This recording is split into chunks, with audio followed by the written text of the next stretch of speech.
नमस्कार मित्रों, Palsana Vinayak coaching classes में एक बार फिर से आपका स्वागत है। मैं रोहितास लोची जनरल साइंस के केमिस्ट्री के एक बिंदु के साथ पिछली क्लास में आपके साथ जुड़ा था और इसी टॉपिक को अपन आगे लेते हैं। पिछली क्लास में अपन ने जो पढ़ी है, जिन विद्यार्थियों ने पहला वीडियो नहीं देखा है वो पहला वीडियो देखे, उसके बाद दूसरे वीडियो में कोई समस्याएं नहीं आने वाली हैं।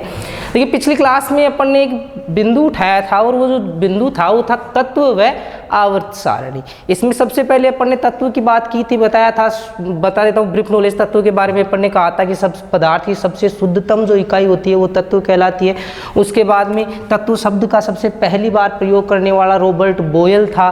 तत्व का प्रयोग करने वाला रॉबर्ट बोयल था, ये भी अपन ने पिछली क्लास में पढ़ा था। वर्तमान समय में कुल 118 तत्व हैं, ये भी पढ़ा था, जिनमें लगभग 91 तो अपन ने क्या रखी थी, धातुएं रखी थी। 7 जो थी वो थी उपधातुएं और बाकी जो 20 बचती हैं वो थी अधातु। उसके बाद में अपन ने बात की थी तत्वों के प्रतीकों के बारे में, और प्रतीक के बारे में सबसे पहली बात जो ध्यान रखी जाती है वो अपन ने पढ़ा था कि तत्वों के जो प्रतीक लिखे थे वो सबसे पहले लिखे थे बर्जीलियस ने, और अधिकांश जो तत्व हैं उनके जो नाम लिखे गए हैं वो लिखे गए हैं लैटिन भाषा में।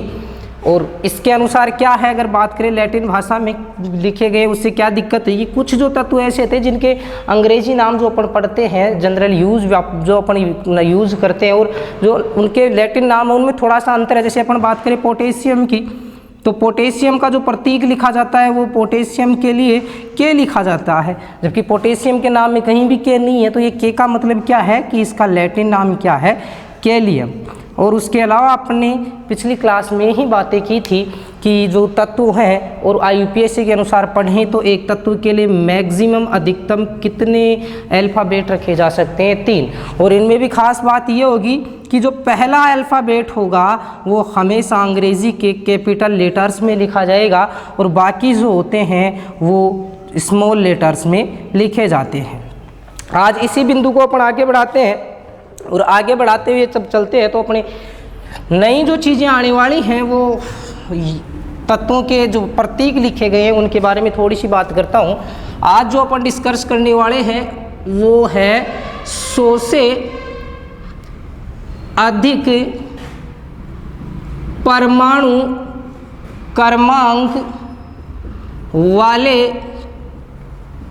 तत्वों का नामकरण। और यहाँ से बिल्कुल आप फोकस दें इस चीज़ पर कि अगर अपन बात करें पटवारी और बात करें NTPC तो यहाँ से एक बेहतरीन क्वेश्चन बना जाता है।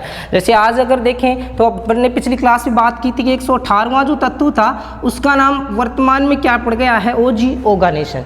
ये किस आधार पर पड़े, जिन्होंने इनको खोजा है, जिन्होंने इनके बारे में बात की उनके नाम के आधार पर पड़ा है। लेकिन यदि बात करें, अगर अपन बात करें IUPAC के अनुसार तो यहाँ से क्वेश्चन बन सकता है और बहुत ही अच्छा क्वेश्चन बनता है कि 100 से अधिक जिनका परमाणु क्रमांक है, जैसे 101, 105, 112, 117, 118, इन तत्वों के IUPAC के अनुसार नाम कैसे लिखे जाते हैं। और जब भी अपन आवर्त सारणी देखते हैं तो आपको कुछ यूं वाले तत्व दिखते हैं, तो इनका ये नाम कैसे पड़ा इसकी बात करेंगे अपन विशेष आज की क्लास में। तो देखिए, इसके लिए IUPAC ने कुछ जो डिजिट है वो निर्धारित की हैं।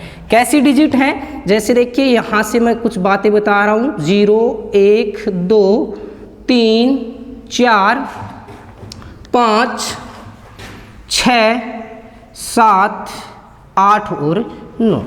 IUPAC ने क्या कहा है कि जो 0 है इसको IUPAC के अनुसार इसको लिखा जाएगा, जहाँ जहाँ 0 आएगा उसे लिखा जाएगा NIL, NIL। 1 को लिखा जाएगा अन, 2 को लिखा जाएगा बाई, 3 को ट्राई, 4 को क्वाड, 5 को लिखा जाएगा पेंट,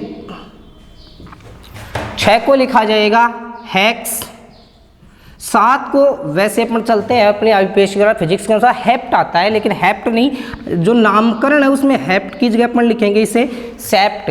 और 8 को लिखा जाएगा ओक्ट और 9 को लिखा जाएगा इन। और जब भी अपन 100 से ज़्यादा तत्व जो परमाणु क्रमांक वाला तत्व है उनका जब भी अपन नामकरण करेंगे तो बस इसमें कुछ नहीं करना है, ये वाली चीज़ ऐड करनी है और प्लस इसके साथ एक जोड़ देना है अपने को IUM यानी एम। अब अपन लिखेंगे सभी तत्वों के बारे में कि कैसे इनके नामकरण डाले गए हैं, अपन ने पढ़ा। सबसे पहले फोकस रखोगे, ये जो मैंने मैटर बताया ये उन्हीं तत्वों के लिए लागू होता है जो 100 से ज़्यादा परमाणु क्रमांक रखते हैं। 101 से लेकर 118 तक के जो तत्व हैं उनका नामकरण इसी आधार पर किया गया है। IUPAC ने किया है कैसे कि जहाँ 0 होगा आप लिखोगे नील, 1 होगा अन, 2 होगा बाई, 3 के लिए ट्राई, 4 के लिए क्वाड, 5 के लिए पेंट, 6 के लिए हेक्स, 7 के लिए सेप्ट, 8 के लिए ओक्ट और 9 के लिए लिखेंगे अपन इन। और लास्ट में क्या जोड़ देंगे इनके लिए IUM। और बाकी जो शेष नियम है उसी IUPAC के अनुसार है जैसा कि अपन ने पढ़ा है। देखिए जब भी अपन 100 से अधिक परमाणु क्रमांक वाले जितने तत्व हैं जब उनका नामकरण करेंगे तो अपने को ये सिस्टम अपनाना पड़ेगा। जैसे अपन ने 0 के लिए ये सारी चीज़ें आप लोगों ने नोट कर ली होगी, स्क्रीनशॉट कर लिया होगा। और लास्ट में क्या जोड़ देंगे इसमें IUM EM। और बाकी नियम एज इट एज चलेंगे, जैसे कि पहला अक्षर हमेशा कैपिटल और बाकी सभी स्मॉल। अब मैं 1-2 तत्व आपके सामने लिख कर बता देता हूँ कि कौन से तत्वों का नामकरण कैसे किया जाएगा। इसके लिए आप देखें, जैसे मान लीजिए अपने को नाम लिखना है तत्व नंबर 101, तो इसके लिए अपने आप जो अपन ने बताया उसके अनुसार 1 के लिए किसका यूज करेंगे। सबसे पहले 1 आया है तो 1 के लिए अपन यूज करेंगे अन। फिर आ रहा है 0 और 0 के लिए अपन किसका यूज करते हैं अभी बताया नील। और फिर आ रहा है 1, फिर से क्या आ जाएगा अन। और लास्ट में क्या जोड़ देंगे IUM। तो ये क्या हो गया 101 नंबर वाले तत्व का IUPAC में नाम हो गया अन, नील, अनियम। और इसके अपन अगर प्रतीक लिखें, यहाँ पर अगर संकेत लिखना चाहूँ इसका प्रतीक क्या होगा तो आपको उसी अनुसार सबसे पहला क्या आया था U, ये तो क्या होगा हमेशा कैपिटल। अगला दूसरा क्या था N, ये आएगा स्मॉल। उसके बाद में अपन ने अगला जो लिया है फिर से अनियम U, तो ये हो गया 101 नंबर वाले तत्व का IUPAC के अनुसार नामकरण। पटवार और NTPC के लिए विशेष बात है, यहाँ से एक क्वेश्चन पूछा जा सकता है। एक और एग्जांपल ले लें, जैसे मान लीजिए मैंने कह दिया 112 नंबर वाले का तत्व का रासायनिक नाम जो IUPAC के अनुसार होगा वो क्या होगा। तो देखिए 1 के लिए अपन क्या यूज करेंगे अन। उसके बाद फिर से क्या आ रहा है 1, तो 1 के लिए फिर से क्या आएगा अन। और 2 के लिए अपन ने क्या यूज किया है बाई। और IUM जोड़ते हैं तो I इसमें पहले है तो डबल I तो होगा नहीं, केवल क्या जोड़ देंगे इसमें M, अन बाइयम।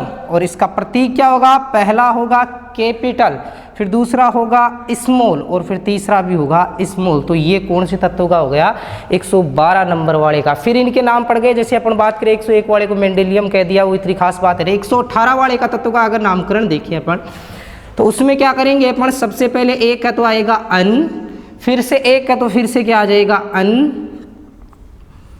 उसके बाद में 8 नंबर वाले के लिए अपन ने यूज किया था ओक्ट और लास्ट में जोड़ देंगे IUM। और यदि इसका प्रतीक या संकेत देखना हो अपने को तो U होगा, उसके बाद में फिर से U होगा और लास्ट में क्या आ रहा है O। तो ये कौन से नंबर के तत्वों का प्रतीक हो गया भाई, संकेत हो गया नंबर 118 वाले तत्व का। तो अपने को अब तक अपन ने जो मैटर पढ़ा है वो आवर्त सारणी के बारे में कुछ खास बातें रही है जितनी अपन ने पढ़ी हैं, जैसे कि अपना 100 नंबर से अधिक वालों का नामकरण IUPAC के अनुसार कैसे करते हैं, कुल कितने तत्व हैं, कितने डिवाइडेशन में बांटा गया है। अब लास्ट 2 या 4 बातें रही है, फिर अपन बात करेंगे इसके इतिहास के बारे में, जिसमें आपकी बात होगी डोबेनियर की, आपकी न्यूलैंड की, आपकी बात होगी मेंडलीफ की और मोजले की। देखिए अगली बात जहाँ से स्टार्ट करते हैं अपन, कुछ अलग बातें इसमें और होती हैं। अगर बात करें आवर्त सारणी का क्लासिफिकेशन या वर्गीकरण देख रहे हो आप, तो एक तो आपने उनके गुणों के आधार पर देखा और गुणों के आधार पर आपने पढ़ लिया धातु, अधातु और तीसरा जो था उपधातु। और दूसरा जो है वो होती है उनकी प्राप्ति के आधार पर, प्राप्ति स्रोत के आधार पर। प्राप्ति के आधार पर जो तत्व हैं वो प्राप्ति के आधार पर तत्वों को कुल 2 भागों में, नया डिवाइडेशन है। इसके क्वेश्चंस जो ग्रुप डी की पिछले एग्जाम में हुई है उनमें 2-3 क्वेश्चन पूछे गए हैं, तो इसके आधार पर आप ध्यान रखोगे। लास्ट जो बात होगी इसमें जो आपको याद रखने वाली है, प्राप्ति के आधार पर अपन तत्वों को 2 भागों में बांटेंगे।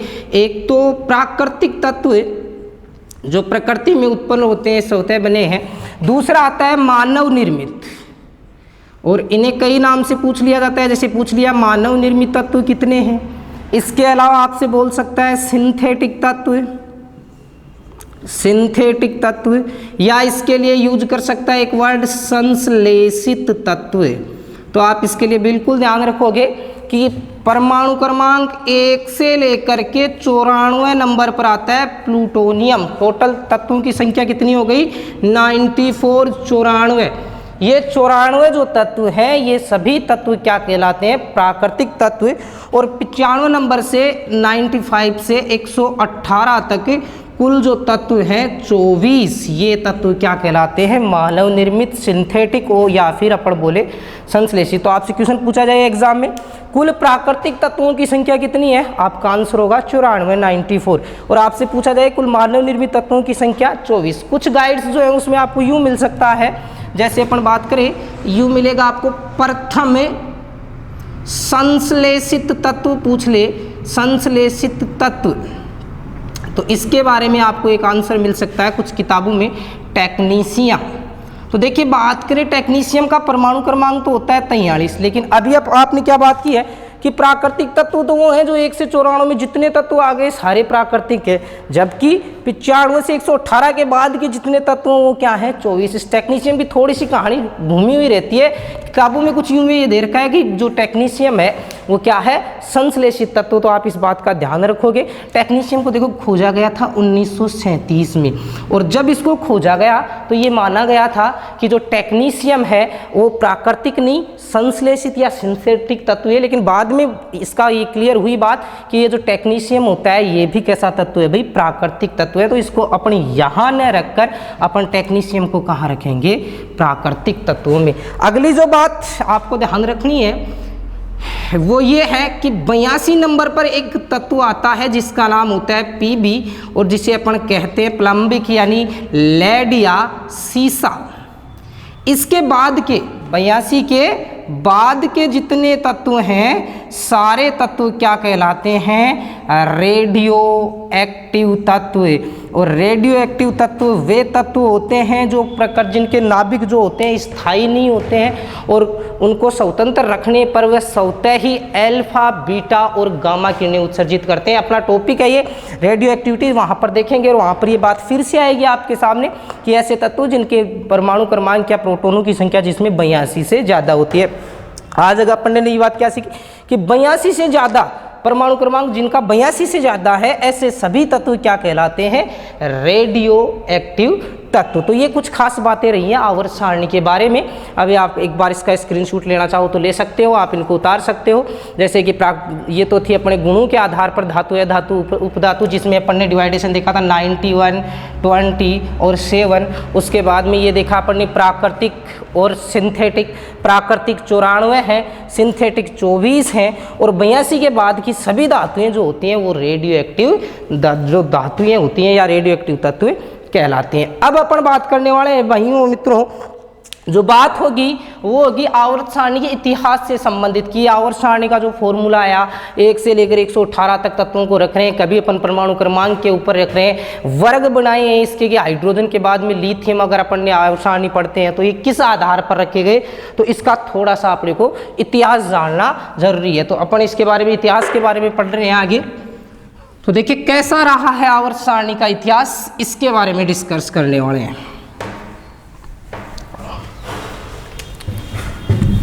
आवर्त सारणी का इतिहास।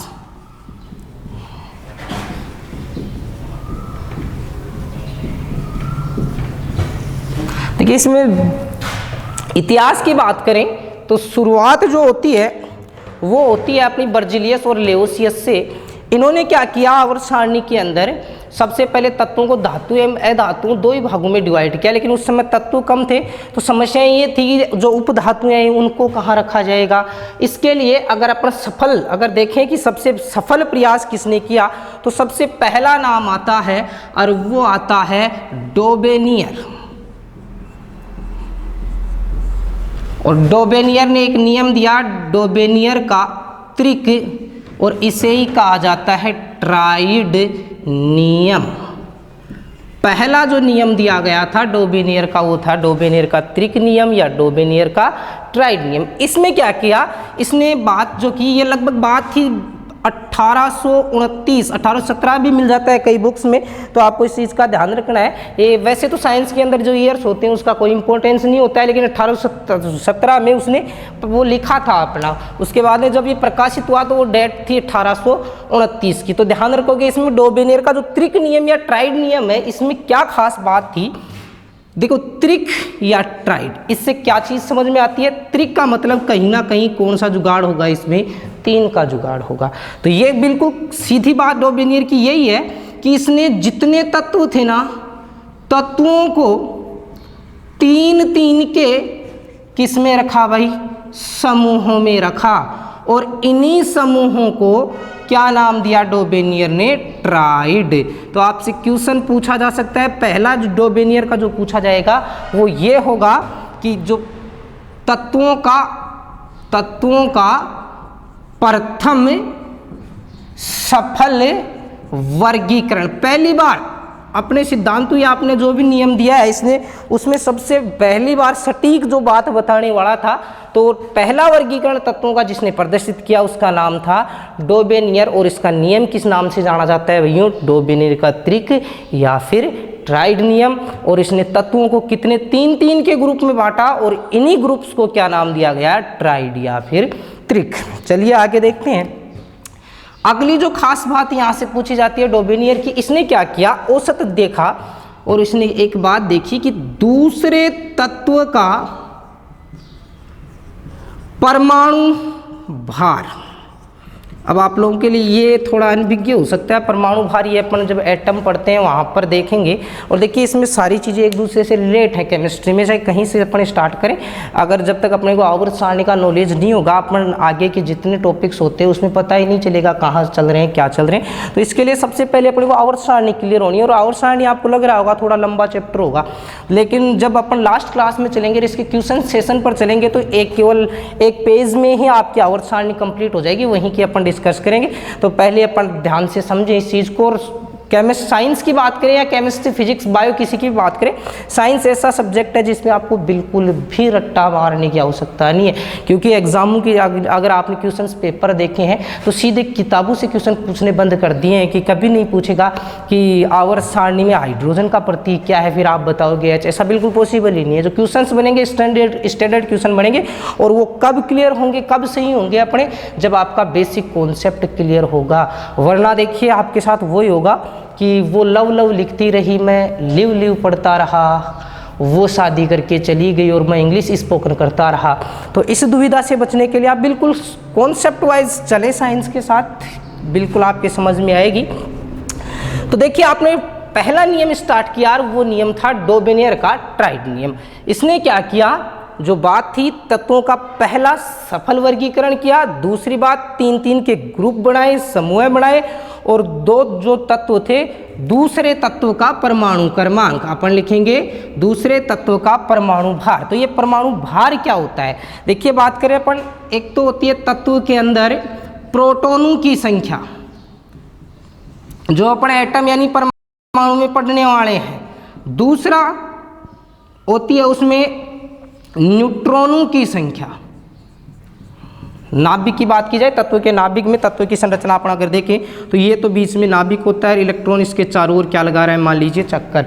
तो इस नाभिक में बहुत सारे तो क्या होते हैं, प्रोटॉन होते हैं, बहुत सारे क्या होते हैं, न्यूट्रॉन।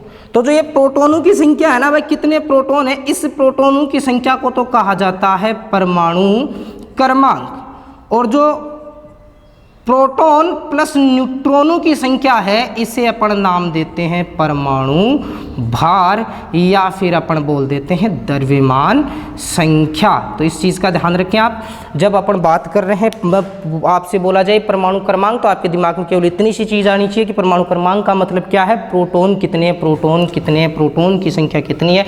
जबकि बात की जाए परमाणु भार या द्रव्यमान संख्या की, तो आप क्लियर इस बात का ध्यान रखोगे, प्रोटॉन प्लस न्यूट्रॉन कितने हैं इस तत्व के अंदर, उसे अपन कहेंगे परमाणु भार या द्रव्यमान संख्या। अब देखिए आप ईयर देखिए, आज जो 1829 की बात कर रहे हो और 1829 तक अगर अपन बात करें तो प्रोटॉन और न्यूट्रॉन और इलेक्ट्रॉन के बारे में अपने कुछ भी नॉलेज नहीं था। तो जो भी बात हो रही थी वो उसके भार के आधार पर एडजस्ट कर रहे थे अपन। उसके बाद में अपने को पता चला, पहले इलेक्ट्रॉन की खोजी, प्रोटॉन की खोजी, तब अपन ने पता लगाया कि परमाणु क्रमांक नाम की भी कोई व्यवस्था तत्वों में पाई जाती है। तो देखिए अपन चलते हैं आगे। डोबेनियर की बात करें तो डोबेनियर का त्रिक नियम ट्राइड नियम की बात पर आधारित था। 3-3 के ग्रुप थे जिसे ट्राइड कहा और पहला सफल वर्गीकरण रहा। उसके बाद में अगली बात क्या थी इसकी खास, दूसरे तत्व का परमाणु भार कैसे था, प्रथम व तृतीय, तीसरा, प्रथम व तीसरे बटा 2। और मैं इसे अपनी भाषा में शॉर्ट में क्या लिख सकता हूं, पहले व तीसरे का क्या था, औसत था। तो ये सबसे खास बात जब उसने ट्राइड बनाए डोबेनियर ने, तो इसी बात के ऊपर फोकस किया कि जो ट्राइड है उनमें क्या है कि जो दूसरे तत्व का परमाणु भार है वो पहले व तीसरे का क्या है, औसत है। अब देखिए एक ट्राइड में बना के बताता हूँ। डोबेनियर ने कुल कितने ट्राइड दिए थे, 5 ट्राइड दिए थे, जिसमें 3 बहुत ही फेमस रहे थे।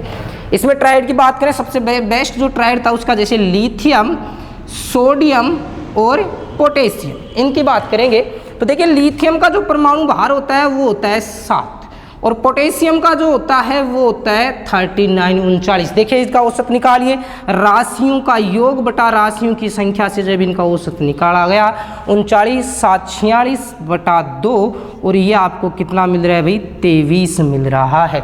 और अगर आप देखो वास्तव में सोडियम का परमाणु भार भी कितना होता है, 23 ही होता है। तो ये सबसे खास बात थी। और इसके ट्राइड, जैसे एक ट्राइड था इसका कैल्शियम, स्ट्रांसियम और बेरियम के ऊपर था, एक था क्लोरीन, ब्रोमीन, आयोडीन का एक ट्राइड था, एक था सल्फर, सेलेनियम और टेल्यूरियम का था। फिर इसकी कमी क्या रही, बात करेंगे इसकी जो सीमाएं थी वो क्या रही। तो ध्यान रखोगे पहले डोबेनियर की बातें इतनी है खास जहां से क्वेश्चंस पूछे जा सकते हैं। पहले सबसे ज़्यादा जो क्वेश्चन पूछा गया है अब तक का वो है ये वाला, तत्वों का पहला सफल वर्गीकरण क्लासिफिकेशन किसने किया, तो आपका आंसर होगा डोबेनियर। किस आधार पर किया, कितने थे ग्रुप बनाए, 3-3 और इन ग्रुपों को क्या कहा गया, ट्राइड या त्रिक। क्या नियम था इसका, नियम क्या था, तो इसका नियम ये था दूसरे तत्व का परमाणु भार पहले व तीसरे का क्या होता है, औसत। और इसके जो ट्राइड थे कुछ खास, जिनमें सबसे बढ़िया जो ये 3 ट्राइड मैंने आपके सामने लिखे हैं, सबसे बेस्ट जो माना गया है वो ये है लिथियम, सोडियम और पोटेशियम। फिर बात आती है इसकी सीमाएं क्या रही, कमियां क्या रही। तो अपन इस चीज़ के बारे में देखेंगे, कमियों के बारे में कि क्या कमियां रही। तो आपको ये समझ में आना चाहिए कि अगर अपन बात करें इन्होंने जो ट्राइड बनाए हैं वो केवल मैंने अभी बताया मैक्सिमम कितने ट्राइड थे, कुल 5, जिनमें से बेस्ट कितने हैं अपने 3। और अगर बात करें, चलो 5 की बात करें तो एक ट्राइड में 3 तत्व हैं, 5 ट्राइड में कितने तत्व रखे जा सकते हैं, 15, जबकि प्रकृति में 15 तत्व ही थोड़ी हैं। जब ये आवर्त सारणी दी गई थी तो लगभग 29 से लेकर 30 तत्वों की खोज हो चुकी थी, जिसमें से ये जो ट्राइड नियम था ये केवल आधे तत्वों पर ही काम कर रहा था। आप इसका चाहे तो स्क्रीनशॉट ले लीजिए, फिर आराम से आप अपने नोट्स बना सकते हैं। और उसके बाद में अपन आगे बढ़ते हैं, इसकी सीमा क्या थी। उसके बाद में अगला जो आता है न्यूलैंड्स ऑक्टेव या न्यूलैंड का अष्टक नियम। तो चलिए आगे बढ़ते हैं।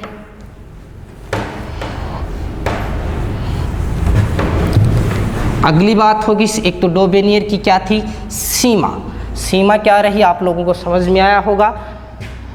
डोबेनियर के ट्राइड नियम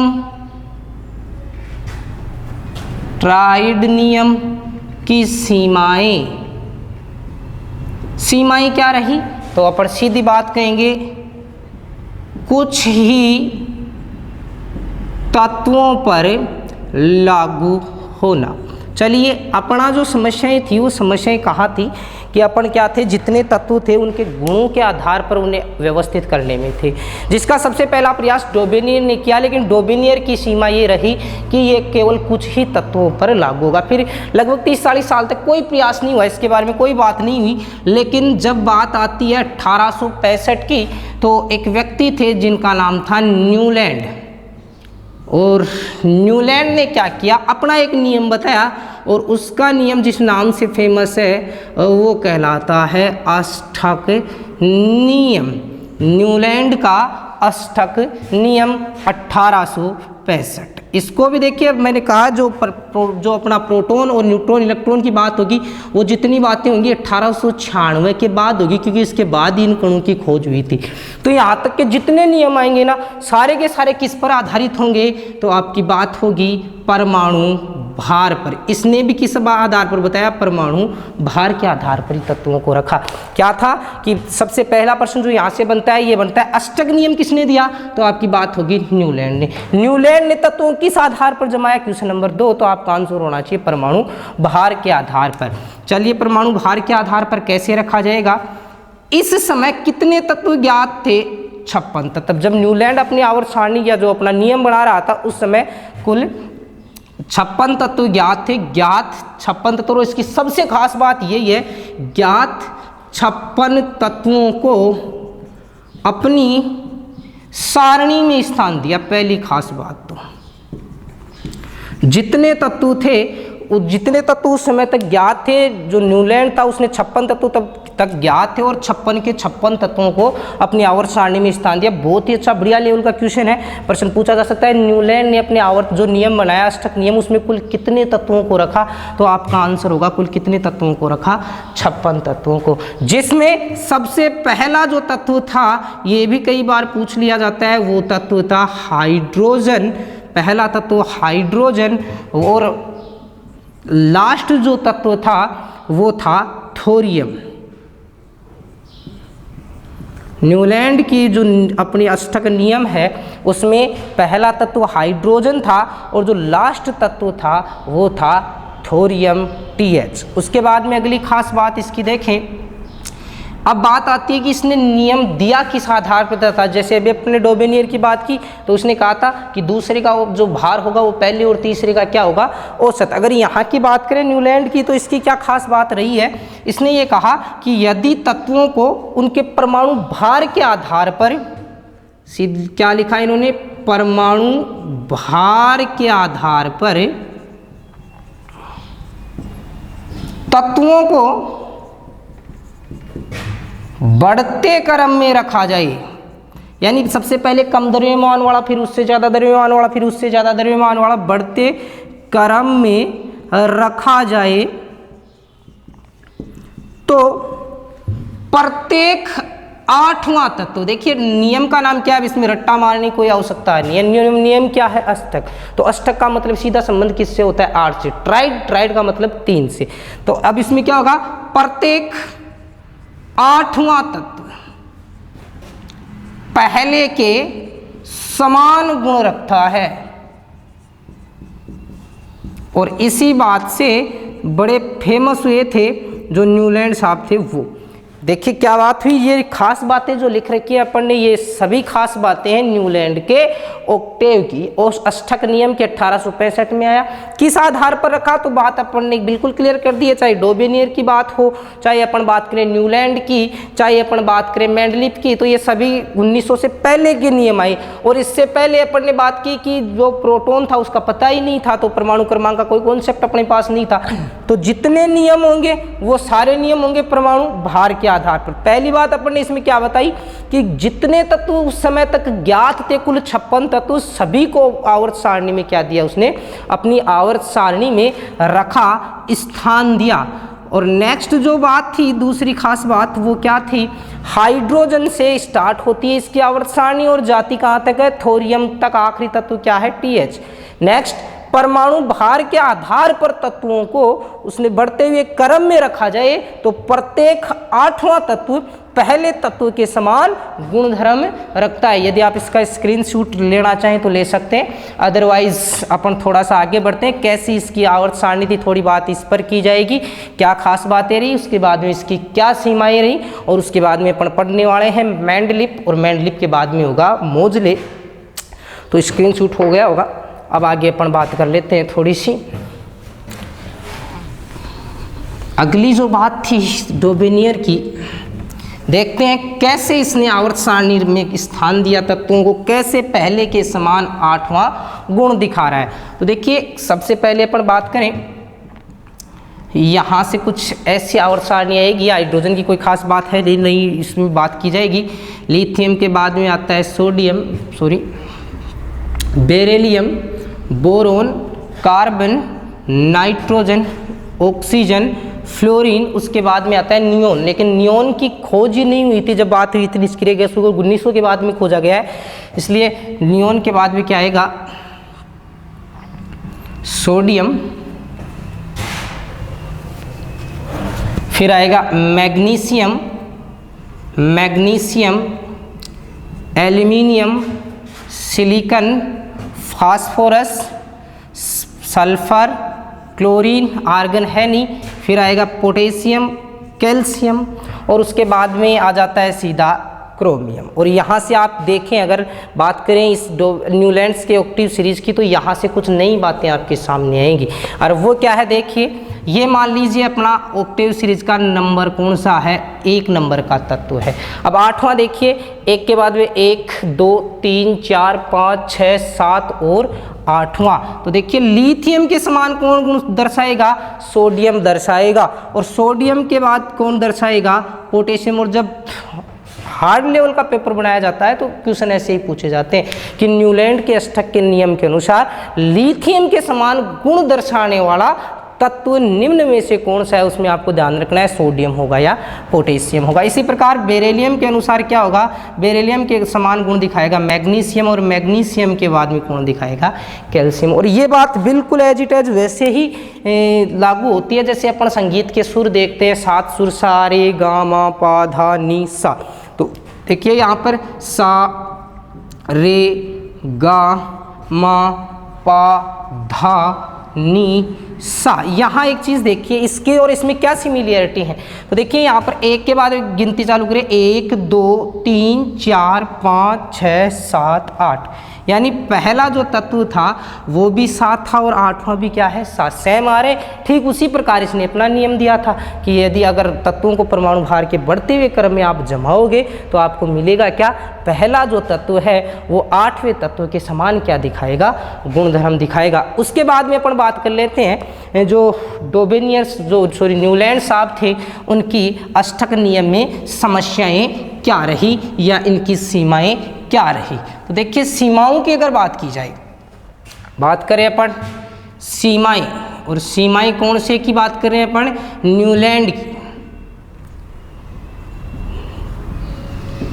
न्यूलैंड की सीमाएं, पहली खास बात आपने पीछा जो अपना स्क्रीनशॉट लिया होगा, मैंने जो आवर्त सारणी बनाई थी वहाँ पर आपने ये देखा होगा कैल्शियम के बाद में डायरेक्ट क्या आ रहा था, वहाँ पर Cr यानी क्रोमियम आ रहा था।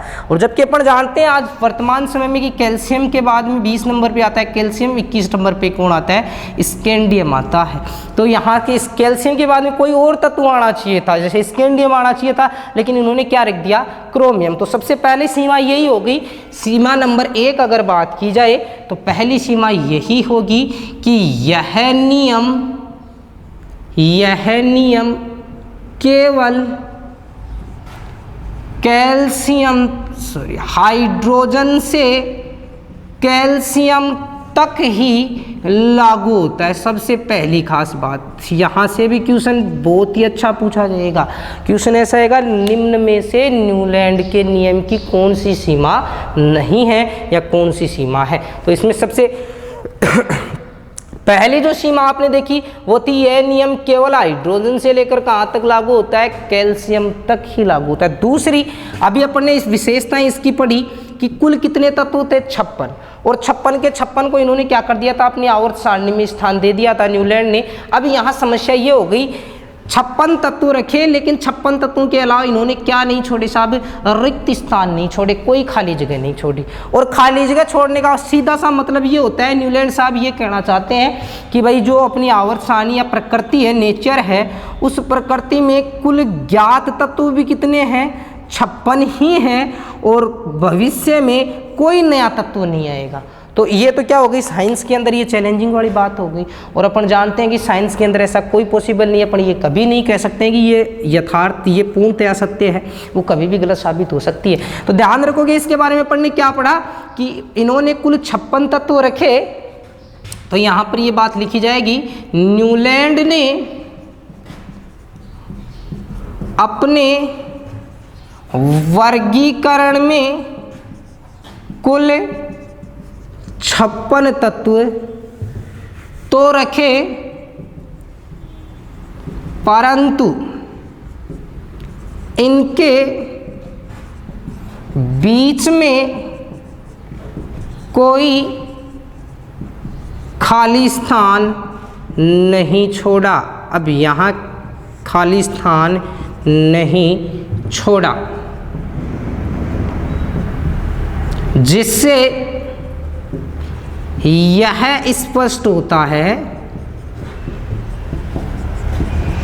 कि प्रकृति में इन 56 तत्वों के अलावा कोई और तत्व नहीं है। देखिए ये एज इट इज आप छाप सकते हो। इसमें क्या है, अपन ने क्या लिखा है कि यह नियम पहली बात ये हाइड्रोजन से लेकर कैल्शियम तक ही लागू हो रहा था। बात नंबर जो 2 अपन ने पढ़ी है कि ये क्या था, न्यूलैंड जब अपना वर्गीकरण दे रहा था तो उसने कुल 56 तत्व रखे। जो इसकी खास बात है, जितने तत्व ज्ञात है सभी को रख दिया था, परंतु बीच में क्या नहीं छोड़ा, खाली स्थान नहीं छोड़ा। और इससे क्या हुआ, खाली स्थान नहीं छोड़ा, जिससे यह स्पष्ट होता है, न्यूलैंड साहब ये कहना चाहते हैं कि तत्व जो है प्रकृति में कुल 56 ही है, इसके अलावा कोई तत्व नया नहीं है, ना ही कोई आगे भविष्य में खोजा जाएगा। तो ये बात क्या थी, इसकी सीमाओं में आती है। और तीसरी जो सीमा आई वो अपन बात कर सकते हैं इसमें कि जब 1865 के बाद 1900 में निष्क्रिय गैसों की खोज हुई। अब यहाँ से ये भी आती है एक इसकी सीमा, निष्क्रिय गैसों की खोज के बाद यह पता चला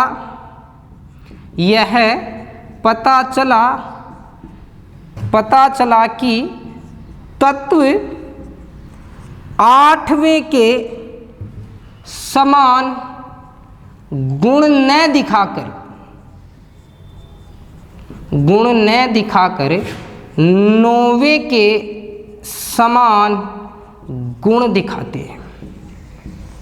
तो ये भी इसकी एक सीमा रही। क्या सीमा रही, अभी देखिए आप, जैसे अपन ने अभी बनाई थी ना, लिथियम आएगा, लिथियम के बाद में beryllium, boron, carbon, nitrogen, oxygen, fluorine, उसके बाद वैसे क्या आता है, निष्क्रिय गैसों की खोज के बाद में हीलियम ऊपर आता है, नियोन आते हैं, आर्गन इधर आ जाते हैं, क्रिप्टोन इधर आएगा, जबकि उसके बाद फ्लोरीन के बाद में क्या आएगा, नियोन के बाद में यहाँ सोडियम। यही अपन ने देखी थी पहले आवर्त सारणी। जब निष्क्रिय गैसों की खोज हुई तो ये पता चला कि अपन निष्क्रिय गैसें सबसे आखिरी में रख देते हैं और यह सबसे आखिरी में रखी जाती है।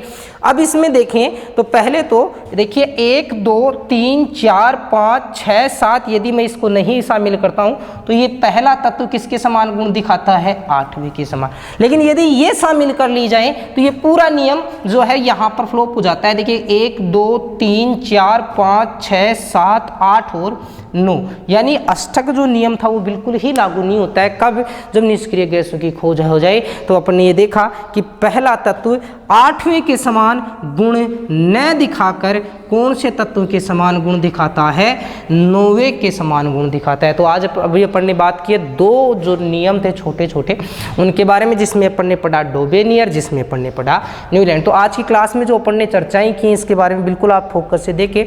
पहला जो अपना बिंदु रहा वो रहा 100 से ऊपर वाले जितने तत्व हैं उनका कैसे नामकरण किया जाता है, प्रैक्टिस कीजिएगा। और यदि कोई समस्या इसमें आ रही है तो कमेंट बॉक्स में आप लिखिएगा, आपकी समस्या का बिल्कुल समाधान किया जाएगा।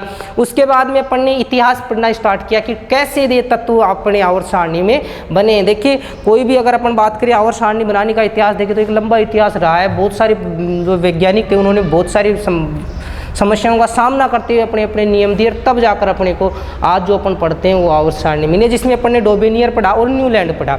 दोनों से क्वेश्चंस पूछे जा सकते हैं एग्जाम में। डोबेनियर के क्वेश्चंस क्या बनते हैं अभी अपन ने डिस्कस किया कि डोबेनियर से अगर क्वेश्चन अपने बनाए जाते हैं तो आप बात करोगे उनके नियम का नाम, ट्राइड नियम, पहला जो था उनका सफल वर्गीकरण रहा, टेट्राइड 3-3 के समूह बनाए। उसके बाद में उसकी न्यूलैंड की बात आई और न्यूलैंड ने कुल 56 तत्व रखे, हाइड्रोजन से लेकर थोरियम तक उन्होंने सारी बातें बताई, बीच में कोई जगह नहीं छोड़ी, ये सीमाओं में आ जाती है। न्यूलैंड की सीमाओं में अपन ने ये पढ़ लिया कि हाइड्रोजन से कैल्शियम तक ही लागू होता है।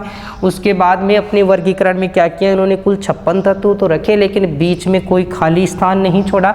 और लास्ट जो पढ़ाया अपन ने निष्क्रिय गैसों की खोज। तो आज के लिए आज के सेशन में अपन इतना ही रखेंगे। अगली क्लास में फिर अगले बिंदु के साथ इसी आवर्त सारणी के बाद में अगला जो भी अपना मैटर होने वाला है, जैसे अपन मेंडलीफ और मोजले के बारे में बात करेंगे, तो नेक्स्ट क्लास में बात करेंगे। तब तक के लिए जय हिंद, जय भारत।